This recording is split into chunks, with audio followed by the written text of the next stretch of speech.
मेरे पाकिस्तानियों, जिस तरह आप सब जानते हैं कि अल्लाह ने हमें एक बड़े इम्तिहान में डाला हुआ है।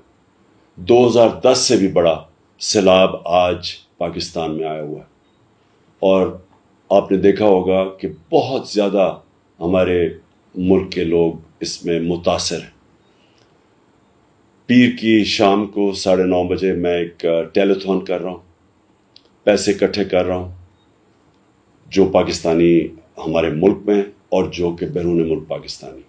मैं चाहता हूँ आप सब इस पर शिरकत करें, जिस तरह भी कंट्रीब्यूट कर सकते हैं, जितना बड़ा जितना कम इसमें कंट्रीब्यूट करें।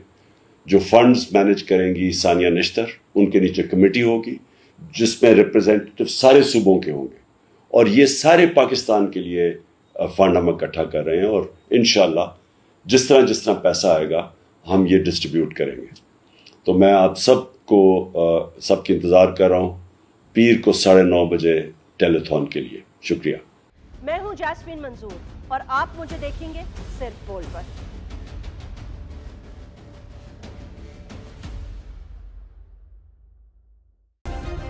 सब्सक्राइब करें और बेल दबाएं ताकि कोई खबर रह न जाए।